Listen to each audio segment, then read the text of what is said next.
Hi guys, good morning. It's Sunday today. So papunta kami ng KByang Tunnel. So iti-test din natin yung battery natin kung aabot pa. So yeah, see you. Hi guys. After 2 hours, paakyat na kami ng KByang Tunnel, pero bago kami tumuloy, nag-breakfast muna kami dito sa Ternate. And at the same time, mag-charge na rin kami. So, meron pa kaming 62% battery and 62 kilometers na yung tinatakbo from Mandaluyong.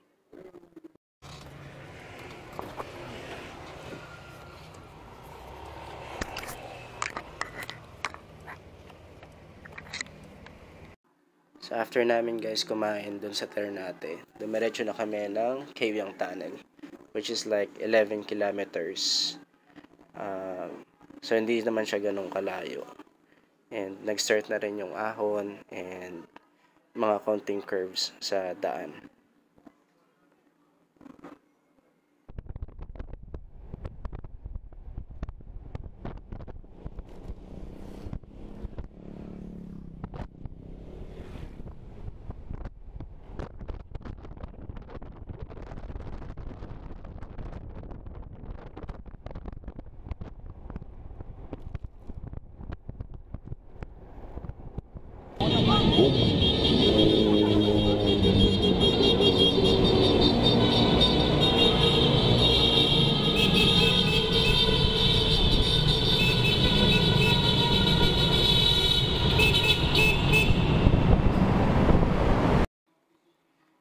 Hi guys, so after namin lagpasan yung tunnel, medyo maaga pa, so nag-decide kaming dumiretso na lang sa Batangas. And yung next na lugar na pupuntahan namin is Calatagan. And then iikot kami ng Taal. So yun yung naging decision namin. So see you.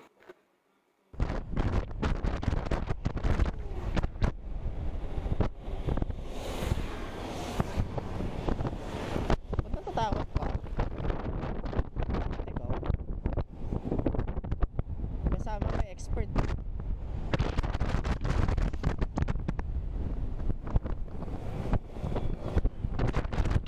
Buti sana kung angkas driver yung kasama mo. Kasi expert driver yung kasama mo.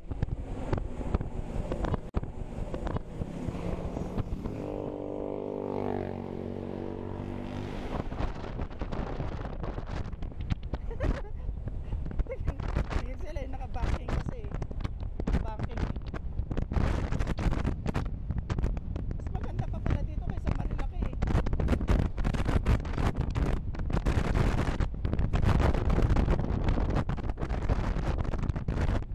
Mapit ka na maayos.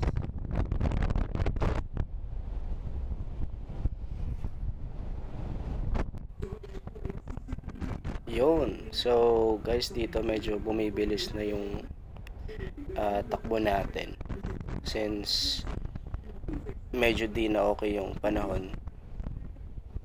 Ganun pala sa bandang dulo ng Batangas. Umuulan-ulan siya. So, nagmadali na rin kami para maaga kami makarating dun sa Calatagan. And as you can see, yung ulap medyo madilim na. So, minilisan na namin konti.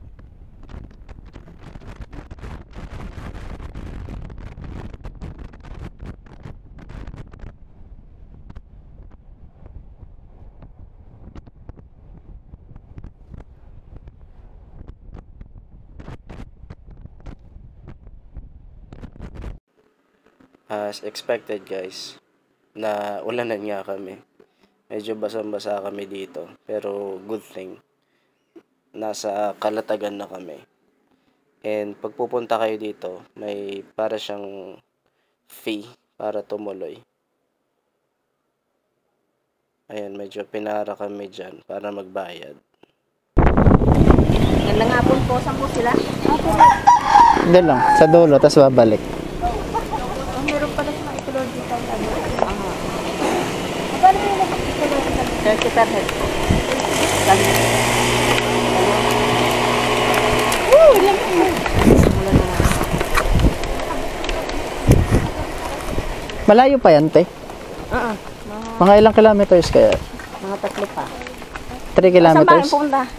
Doon sa dulo lang, tapos babalik. Ano? Ganun. Malapit lang pala. So after namin guys magbayad ng ecological fee, dumiretso na kami sa dulo ng Kalatagan. And medyo umaambon talaga siya, basa yung daan, and at the same time sobrang lubak. Kagandahan lang dito, sobrang madaming resort. So naghanap kami ng resort na medyo mura, and doon na rin kami nag-charge. So thank you dun sa resort na napagstayan namin.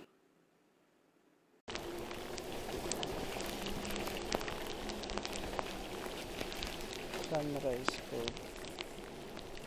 Straight 1 kilometer ahead. Oh, ayan oh. Dulo na to.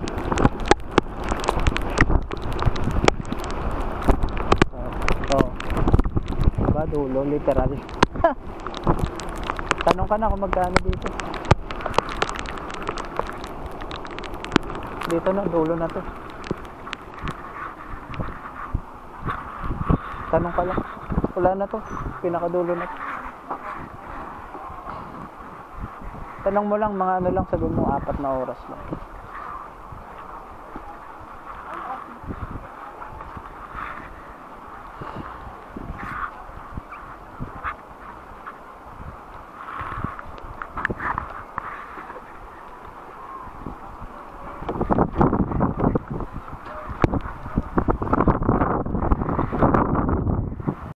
Dumating kami dito guys mga around 1 PM, and nag-charge na rin kami dito.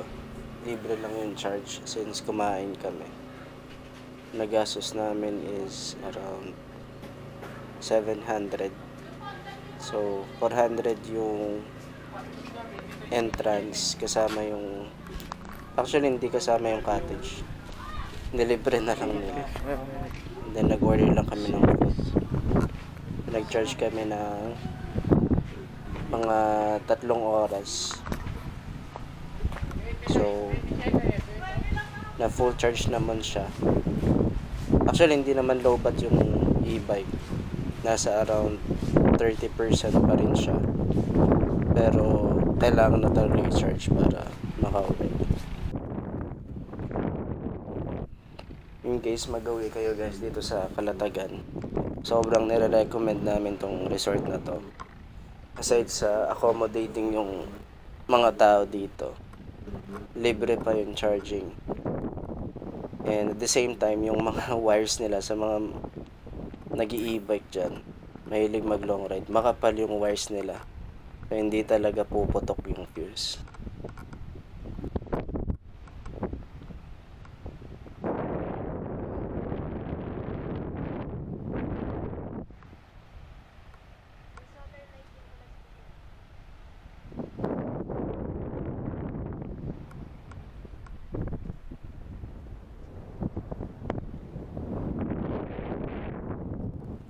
Sa mga nagtatanong guys kung anong pangalan ng resort, ano siya, Ronco Beach Resort, RONCO. So sa Kalatagan yan.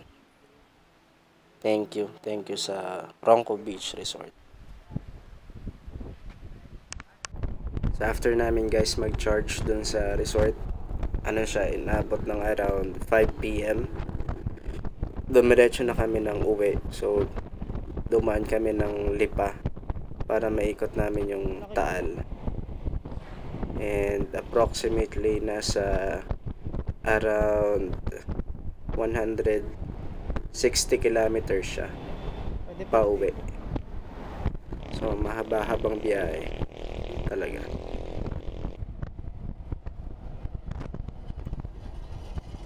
So ito guys yung pinaka last video, last clip, kasi hindi ko napansin lowbat na pala yung camera. So overall inabot kami ng 300 plus kilometers, ikot Mandaluyong, Batangas, back to Mandaluyong. And umalis kami ng 7 AM. Nakauwi kami ng alas 12 ng gabi. Buti hindi kami nasiraan. So wala ring aberya. And yun. Dito si 64. Shoutout ko na din yung mga tropa natin dyan. Team Expacol, NWWSP, e-bike community, electric community, kahit anong klaseng community yan related sa electric, e-vehicle. So mabuhay tayo guys.